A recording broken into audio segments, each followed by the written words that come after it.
What branch of service were you in?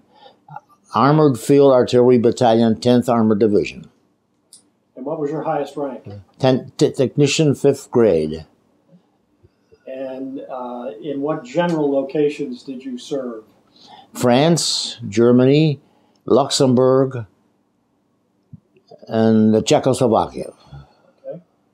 You drafted or did you enlist? I was drafted in 1942.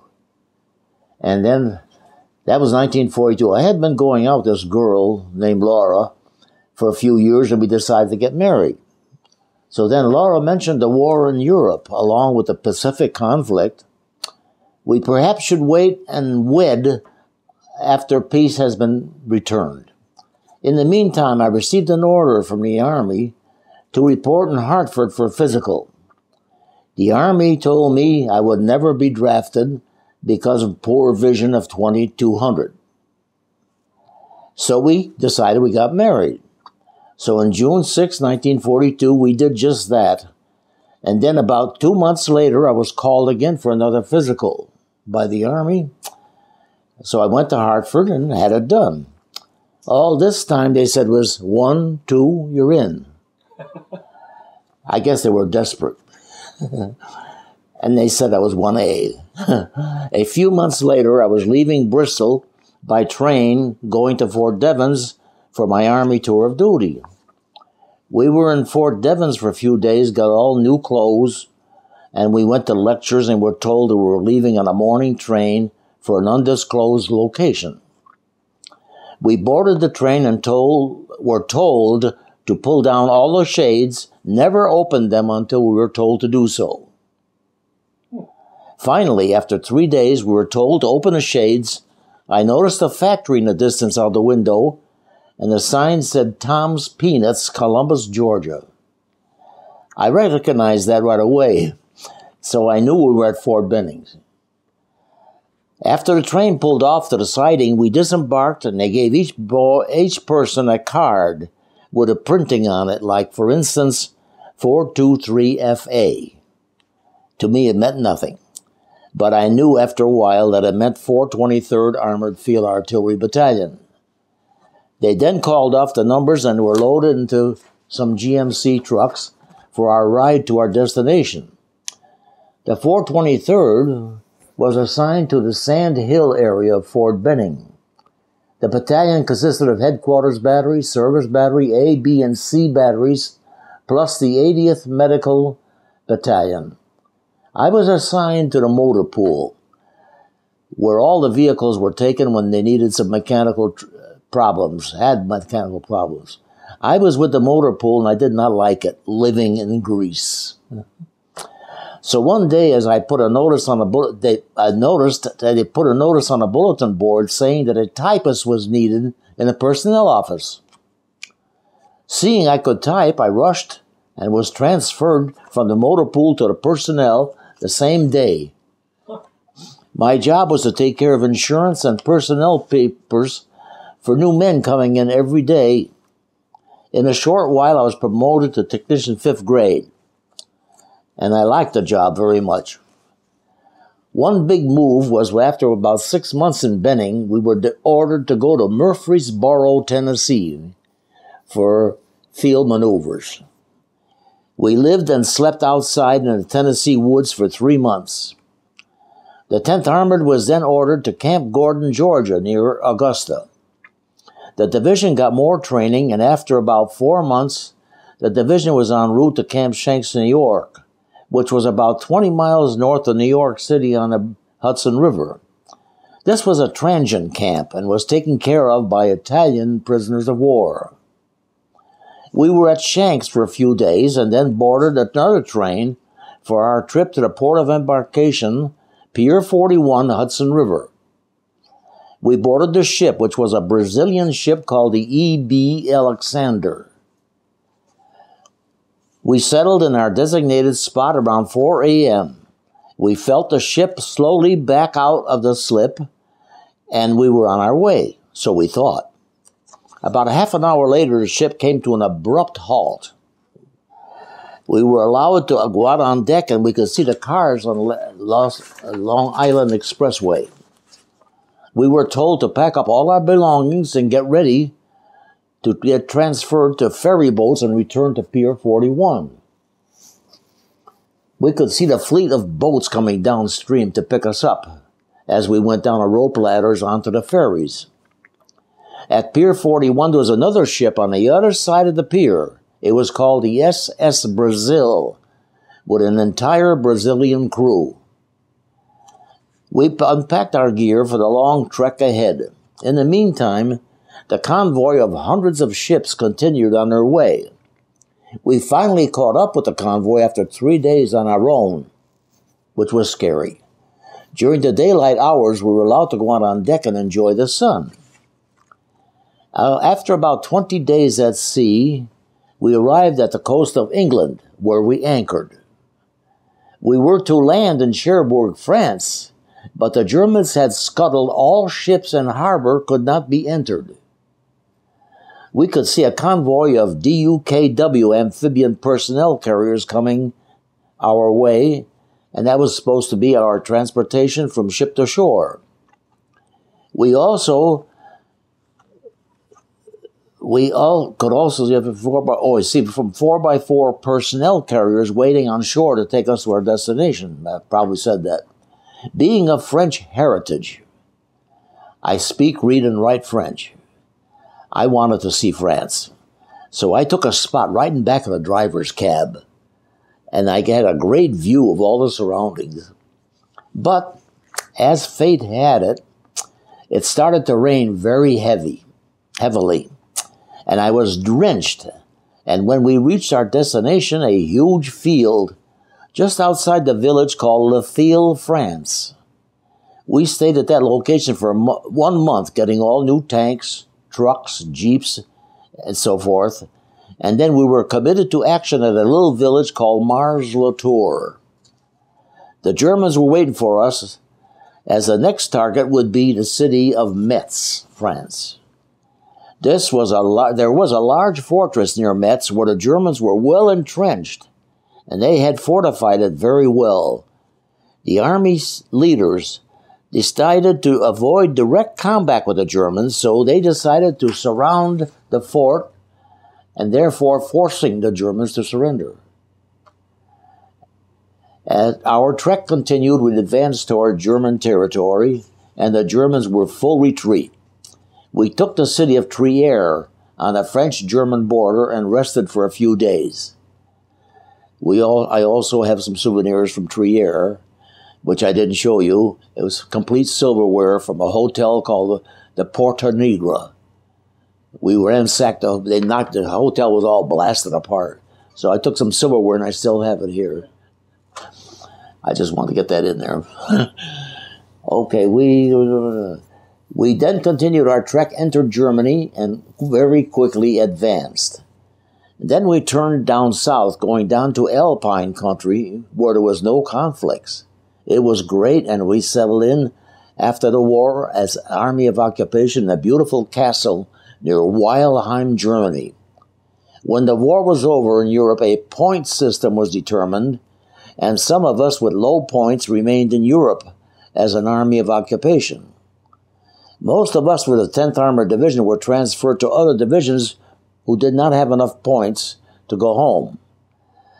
I was transferred to the 80th Infantry Division and remained there until my discharge from the Army at Fort Devens, Mass.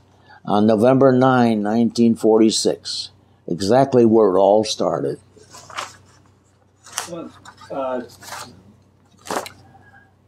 Let's go along with more adventures of my European adventures. Okay. With the 10th Armored Division. I thought of something that was quite unusual. We landed in France about a month prior to this. Even we were living in a small village called Le Thiel, in tents.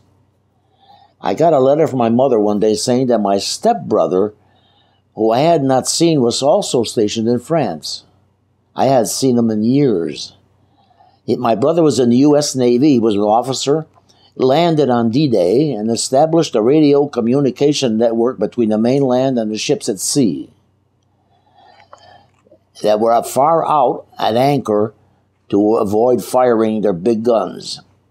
I asked my battery commander if I could have a day off to go to Cherbourg to see my brother. He said, sure, catch the ration truck tomorrow morning that goes to Cherbourg. And that was it. I was walking down the street, down the beach area, and a GI walked up to me and could not help staring at him. He looked so familiar. I took a chance and I yelled, Mike Boyko. He turned around fast and found that it was my neighbor that lived with me on Kelly Street in Bristol. We talked for a few minutes, and he left to go on his way. Imagine meeting a neighbor on the street in France. No, now I know what to do next. At the next moment, 2 naval officers walked up towards me, and I saluted them, and I had a question for them. I told them I was looking for a Navy officer, and I believed to be in this area. They asked me what his name was, and I told them. They said, oh, yeah, he's a good friend of ours. How about that? They told me he was a communications officer and was stationed on a cliff aboard the landings near D-Day, on D-Day. I asked for directions, and they told me exactly how to get there.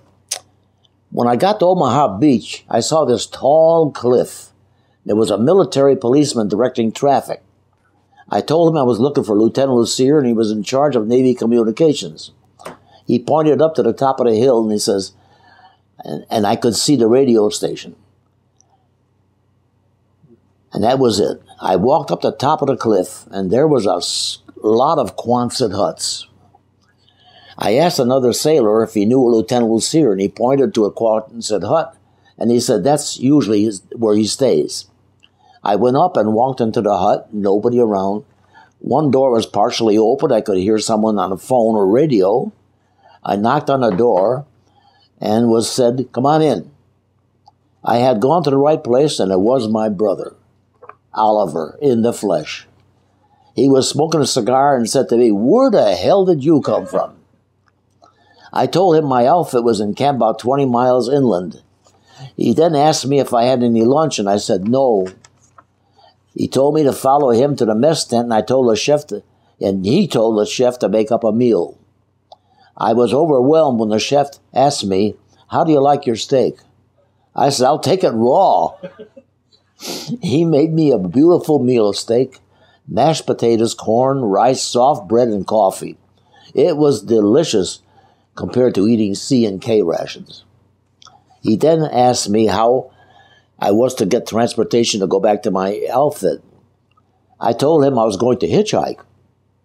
So he got on the phone and he called a motor pool to set up a Jeep and driver.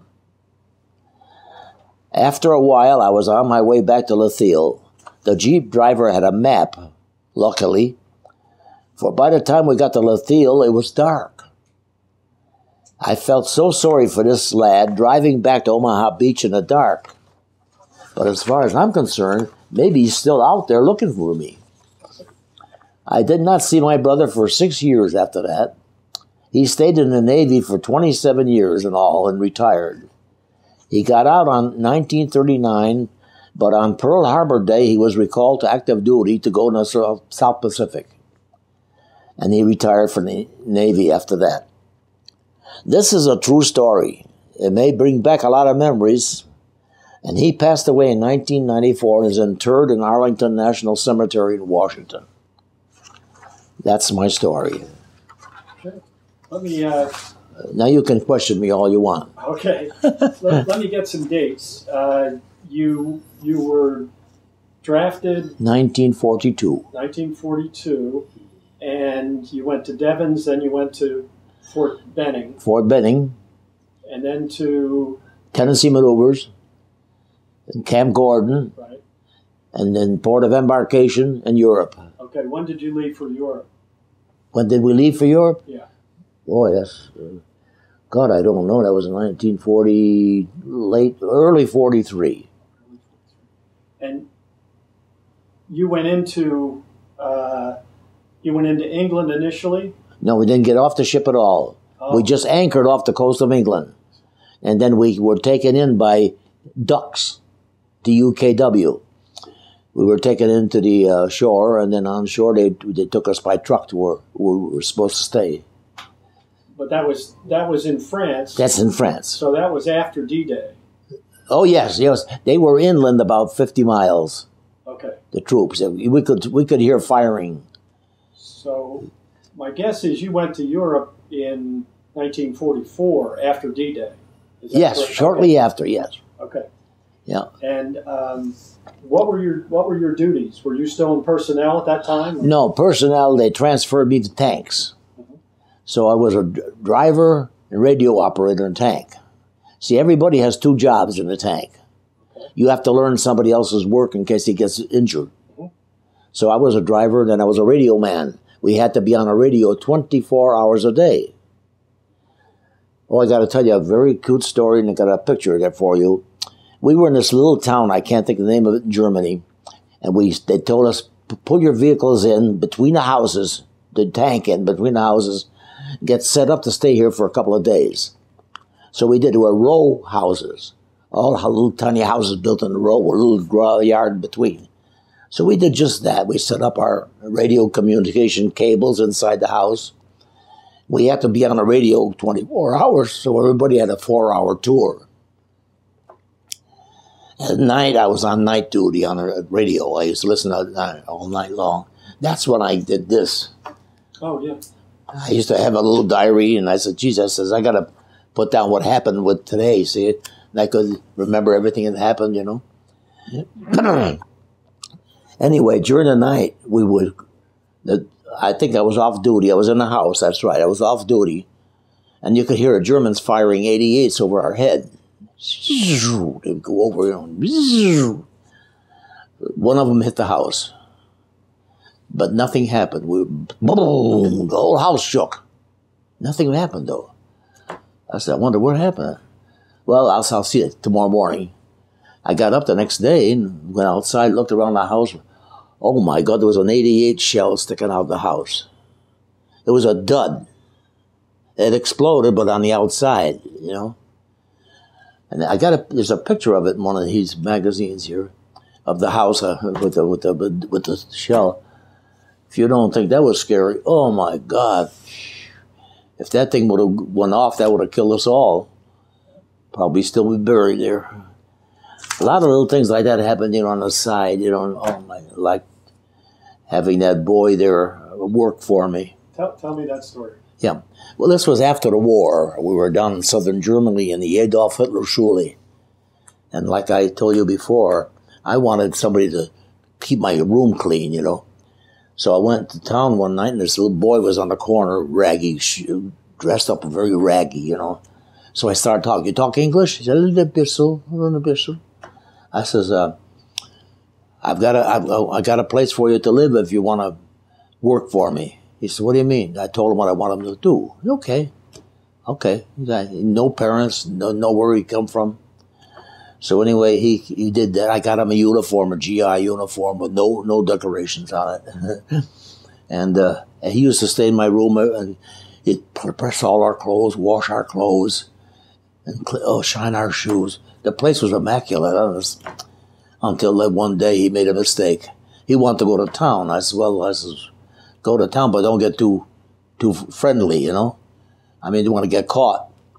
But he said, no, I don't know. I said, you better not go. I said, on second thought. But he went anyway. He stole a GI truck. And he went to town. He got caught, naturally. And I never saw him after that. But little John, he was such a good worker. He kept that house so clean and everything. Do you remember his name? John. His first name was John, and he had a Polish name, but I couldn't ever think of it. It's about that long. But anyway, I never saw him no more after that. Yeah, that's one item. Did you see much combat when you were going through France? Oh, yes. What? I lost 2 tanks. Tracks. Tell me the story. Well, we were going into this one town. We're going down a hill. Captain Samuel Z. Cohen was the commander of the tank. Very, very nice little Jewish boy. And he was very nice. He was very strict, though. He was a GI all the way through. He was a foot doctor. In civilian life, they made him an artillery officer. Excuse me. Well, anyway, we're going down this side of the road to cross the Rhine River. They had pontoon boats all the way across the river. So we were going down the side of the hill. The Germans were firing at us from the other side. So I said, he says, we're going down. He says, hey, Carleton. I said, yes, sir. He said, are you scared? I said, yes, I am, sir. He said, me too. that wasn't much confidence. So anyway, we went down there and we got on there and we had to go across the river. So we had one man go in the front and walk in front of the tank with a little tiny flashlight. Because all you had was 2 tracks. And if you went off that track, you went into the brook. So we went across that stream very slowly, but we finally made it when I was thankful. We got on the other side, and there was some big 140 millimeter anti-aircraft guns firing. Our side, right by the edge of the river. So we said, they told us to pull our tank off the road, get yourself a place to stay, and stay there till morning where the sun comes out and we can see where you are. So we did, and I said, well, geez, I'm going to sleep underneath the tank. So I got up my bedroll and I rolled it up underneath the tank, you know. And I didn't realize that, but those 140s, about 2 o'clock in the morning, they started firing. Oh, my God, I never was so scared in my life. The boom, boom, you could feel the ground move, you know. So we stayed there, and all the buildings were burning. There was a big fire. And we got across the river. We went into this little town, and it was all destroyed. And we kept going, and we kept chasing the Germans. And they kept going, and that's one time. Then just a little while down the road, they told us to pull off because the Germans were firing, and we didn't want to take no chances. So pull off the road and get some kind of cover if you can. So we pulled as we were pulling off the road, I ran over a German mine, and they blew the track right off. So we were staying. They were lucky though, because we were surrounded by our own tanks, you know. So they came and they took us and they put us in trucks and took us back a little ways, and they assigned us a different outfit temporarily. And then as we went on, we got reassigned to another. They got more tanks. Can't think of the name of the outfit, but it was an outfit that took care of all the vehicles in combat. They had all kind of retrieving vehicles and everything. So they had a spot back. They repaired the tanks and then it reassigned them. And that way we got a new tank, an M4. Was that the tank that you drove mostly, the M4? Yeah, the M4A3. I got a picture of it. I'll show you down the cellar. Big wall poster. Showed all the inside of the tank and shows you where everything is. It's very interesting. Yeah. Where were you when the war ended? Where I was in Czechoslovakia, a little town called Cheb, C-H-E-B, Czechoslovakia. And we stayed there. We were living in a nice big house. We took over the house and we set up our equipment there, you know, and so forth. We stayed there. Then they told us we were leaving for Frankfurt, Germany. I think it was Frankfurt, yeah. We're leaving for Frankfurt and they're going to catch the train to go to port of embarkation. So we did. They put us on a train all the way across France to port of embarkation.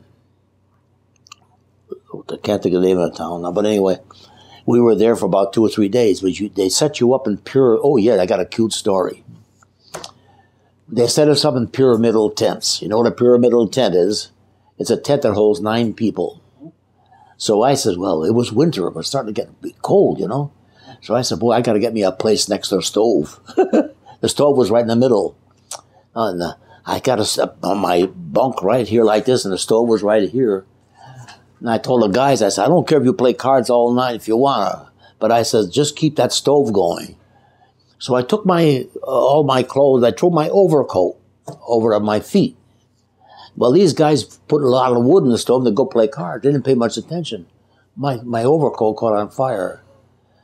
And the back panel, it burned a beautiful square panel right in the back. Well, anyway, when we got ready to leave, I went to the supply sergeant. I said, I want a new overcoat. What do you mean? I said, what do you mean? What do you mean? I said, I need a new overcoat. He said, well, you got to see what the old one looks like. I said, how's this for proof? I showed him the piece of, he said, I think you deserve an overcoat. But he wouldn't give me one. I had to wait till I got back to the United States to get a new overcoat. I still have it. Why wouldn't he give you one? Huh? Why wouldn't he give you one?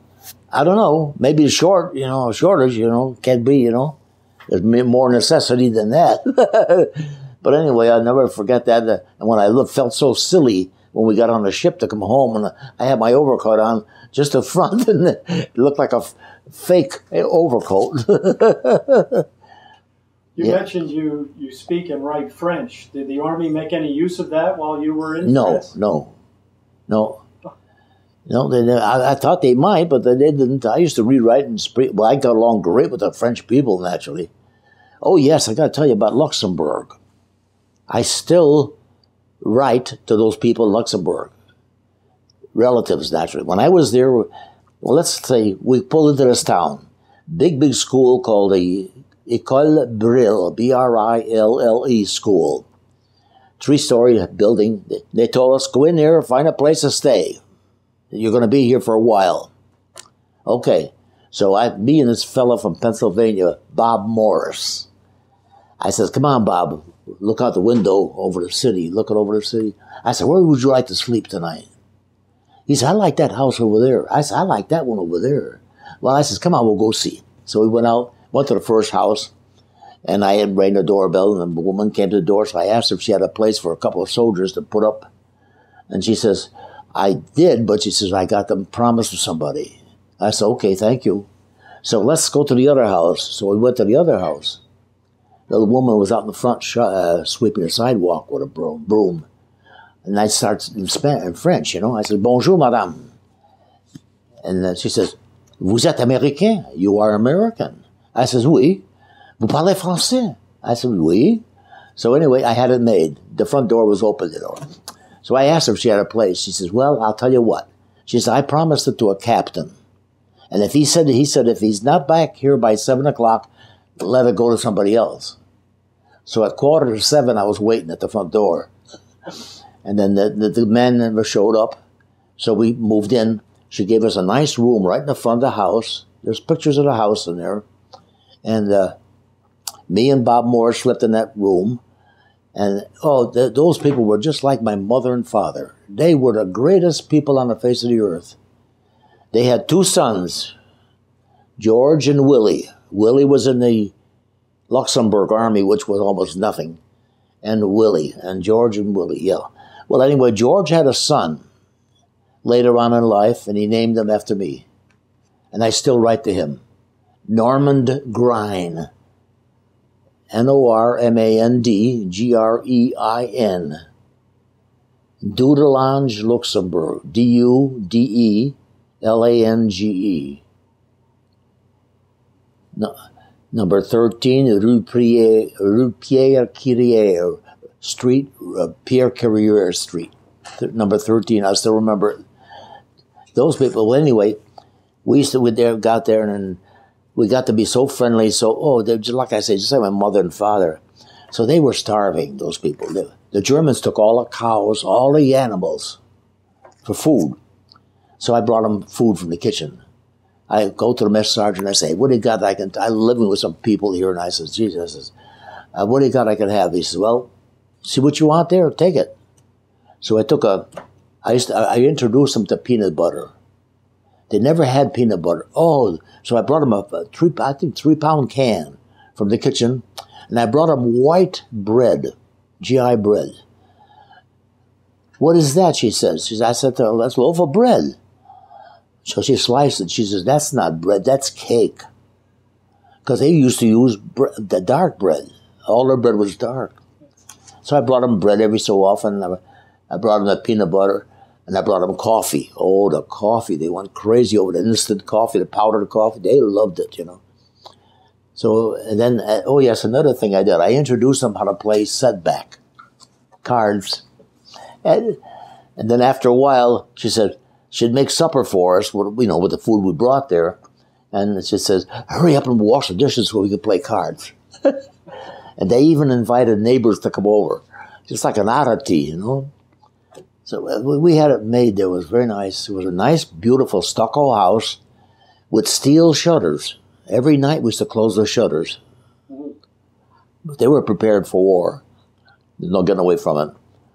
So anyway, we stayed there for a while. Then we took off and went back into our regular duties.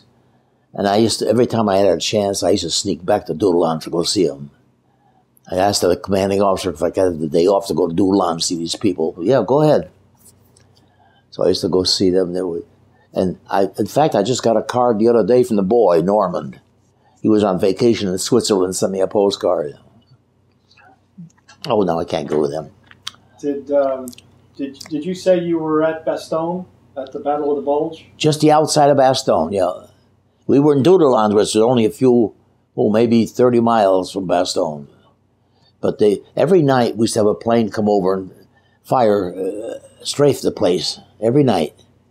Because we had a gas dump there in Doodle Lounge. The United Army had a big gas dump, GI cans piled up to the roof. And he used to come over every night and strafe. And we had 50 caliber machine guns mounted on street corners. And our orders were, as soon as a siren blew, we were supposed to man those guns. Well, one night we went out. The siren blew, and I ran outside there, and they closed all the shutters on the house. We went to the corner, put our helmets on, and that guy came over, and we got him. We fired on him, and I could see the smoke coming out underneath. It was late, about 7:30, 8 o'clock in the evening. It was just starting to get dark, but we could see the smoke coming out the airplane, and we never saw it no more after that. But that was a lucky hit. Bed check Charlie, we used to call him. Every night, excuse me. I thought there had to be a nickname for him. Yeah, Bed check Charlie. Yeah. So after the war, you came home, you said, in November of 46? I got discharged in January 9 of 46. January 46. What did you do then? Well, first, when we came home, we took the boat in France. We landed in New York. They took us to Fort Dix, New Jersey. Then they took us to Fort Devens. I stayed in Devens for about 2-3 days, I guess. In the meantime, I said, geez, if I can get some time off, I'd like to go home and get my car. So on discharge day, I could scram like heck, you know. So I went to the commanding officer and I asked him if I could have a pass to go to Worcester, which was Worcester, Massachusetts, was not too bad. He said, yeah, go ahead, and I'll give you a pass. So I took a pass and I went to Worcester. I took a bus in Worcester to Hartford. And I called my wife up and she came and picked me up. And then I took her home. And then I went back to Worcester with my car. This one here, 39 Chevy. And then on discharge day, they gave me a discharge, like I say, January 9. And about 5 or 6 guys said, where do you live? I said, Bristol. How about giving us a ride to Hartford? We'll pay you gas, money. So I had the full house of cars, dropped the guys off along the road all the way up to Bristol. And the funny thing is, one time, when I went to meet her at the garage, she went to the railroad station in Hartford to pick me up. They brought the car, and her uncle had his car too. So they, when I was getting out of the car, getting off the train, and I was walking down towards the station, she was walking up with her kid sister, the one that was up here. I didn't even recognize them. I walked right by them. She turned around and says, Norm! I said, oh! I didn't even recognize her. She always reminds me of that. How long had it been since you'd seen her? Well, it was quite a while. I was overseas for almost 2 years. So it was quite a while, But when I was here in the States, I used to see her almost every month. We used to meet in New York. I'd get a 3-day pass, which was Monday, Tuesday, and Wednesday. I used to try to get a pass. So I'd take off Friday afternoon right after work. Take the train to New York. Get in New York Saturday morning. And Laura used to meet me there. So we had Saturday and Sunday in New York, Monday, and then Monday night I used to get on a train, go back to Georgia, and she came back to Bristol. So we used to have a little siesta, a little rest period. Where did you work after you got out of the service? Well, when I got out of the service was 1946. I was working at a Sunoco gas station on Bristol here, T.C. Truden Incorporated gas station. I worked in various garages for quite a while until I got a job in New Departure, which was beautiful, beautiful. It was altogether different, naturally. I worked in the pay department, and there was a beautiful job. It's all gone now. Yeah, all gone. Did you use the GI Bill to go to school? No, I did not. But I went to work back to New Departure when I came back from the service. My old job back, and I knew it wouldn't last because they used to make bearings. And with no war, the bearing would drop down a lot. So anyway, I said, I got to get me a job somewhere, a good, steady job. So I tried for the Connecticut State Police. I tried for the Bristol Police. And I tried for the post office. State of Connecticut wouldn't take me on account of this. I got very high marks, but Colonel Hickey, I think his name was Hickey, State Police Commissioner. And he asked me for an interview, so I went for an interview. He said, why did you put in for State Police? I said, I wanted a job. I liked the job. I'd like to be a police officer. He said, you must have known with the eyes you got, you'd never make it. I said, I just thought maybe if it was good enough, I got a good score and everything, that maybe it'd be a little exception. He said, we can't do that. Because if a bandit or a bad man takes your glasses away, you're lost. So he said, we can't accept you. I said, well, okay, so what can I do? So I came back, and then I had the city police to fall back on. They wanted me. And the post office called up. They wanted me. Here I is. Now I've come home, and I got more jobs than I know what to do with. So what I did is I had a friend of mine who was a sergeant in the Bristol Police Department, Sergeant Kane. So I said, Jimmy, I'd like to talk to you. He said, come on in, come on in. Jim, I said, I got a job, 2 jobs, and I said, I don't know which one to choose, and I said, I want to get your opinion. I said, I got a job here I can take with the police department where you're in, or else I can get in the post office.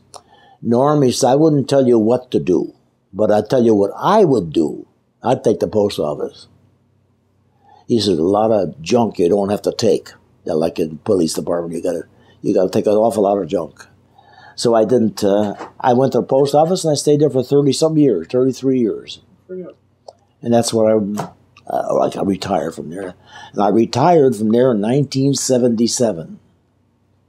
I've been retired since 77. Imagine that. That's almost unbelievable. 35 years, more than I worked. That's good. Yeah, that's you know. Well, let me. Is there anything else that you would like to add? Any other memories? Geez, I think we covered an awful lot. Well, I'd like to thank you for your. You got enough time? Oh yeah. Okay. I'd like to thank you for your service and thank you for this interview. Thank you very much.